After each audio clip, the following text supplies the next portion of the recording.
I'll be doing CNN tonight live from the great state of New Hampshire because CNN is rightfully desperate to get those fantastic Trump ratings back.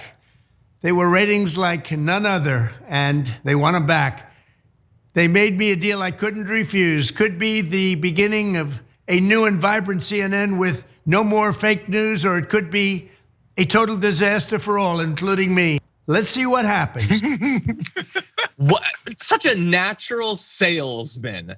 They're bringing me back just for the ratings. That's it. I've accepted that, and maybe good, maybe disaster, including for me. Tune in, everyone. Okay. Well, anyway, it is happening. The CNN town hall with Donald Trump is happening again. Notably, it is the live town hall, which means that I was going to say when Donald Trump, continues his election denialism, totally lies about the 2020 election when he spreads transphobic and misogynistic and racist conspiracy theories, sprinkles in a little bit of anti-Semitism. That is all gonna go out to the millions, well, it's CNN, close to millions of viewers live.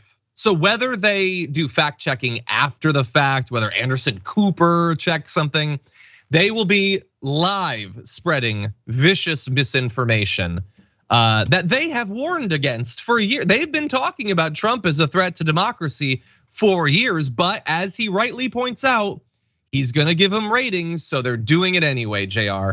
But look, honestly, the only reason that I wanted to make sure that we talked about this today isn't just, maybe to do some predictions about how it'll go and how they'll fail. But now it's almost arguably justifiable only because they've got to ask him about the sexual assaults, right? Right? This is now, it's become a thing where they're on the hook, as he said. This could be disastrous for them, me, or everyone. That's the one truth that he did tell there for the first time ever. Because if you do, then you're gonna get the wrath of people saying, how dare they ask questions about what just happened and actually what has been determined by a jury. Or then there's gonna be everyone else that says, well, they invite him on, he's running for president.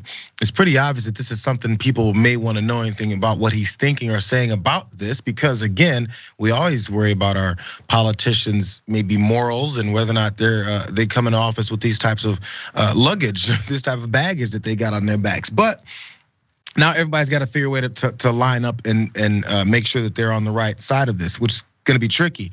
What I would love to see, John, and it won't happen because E. Jean Carroll has been on some television shows already. Right after this trial was over, maybe she shows up to the town hall. Maybe CNN invites her to ask. I mean, imagine if she strolls up to the mic. If they have the situation where someone asks from a mic and she has like a cloak on her head and she throws it off. No, she just he's answering question, he's spreading BS. Her music hits, she runs out, chair to the back. It can be so exciting. They're not gonna do that. So here's my fear. Look, it's Caitlin Collins, who previously worked at the Daily Caller.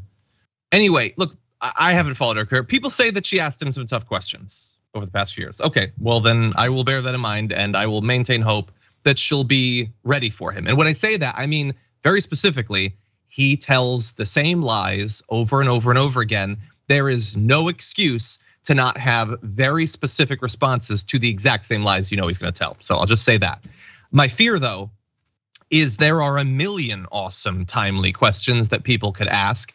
But if we accept that they are just doing this for ratings and they need him more than he needs them, if he says, I'm gonna come on, but you can't ask me questions about A, B, C, D, and E, what are they gonna say?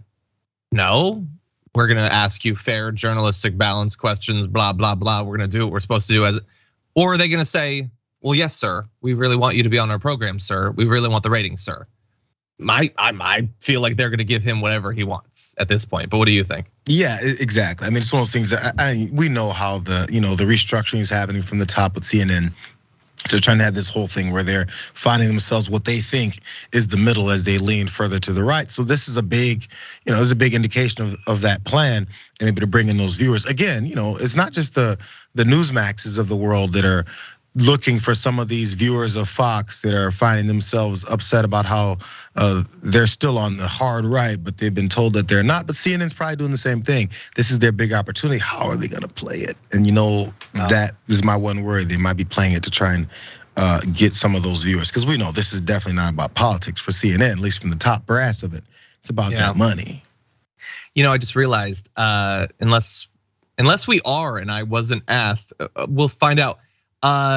We should be doing that. We should be live responding to the claims. We should be. We got to gear up again for election season. I think that here at TYT, a lot of us are still like, we just ended the last election. Let's relax a little bit. But if they're not going to be providing an appropriate response, we should be doing it. Next, basically a little bit of fact checking. Yeah, doing the live fact checking. That's what we should be doing. Well, next time.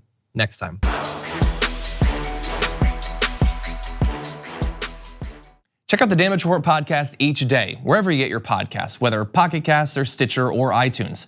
You can join me as I give you the news and stories you want, with a range of co-hosts and interview guests jumping in on the fun each day. Again, that's the Damage Report, wherever you get your podcasts. And if you get them at iTunes, don't forget to rate and review. Sometimes I'll read them live on the show.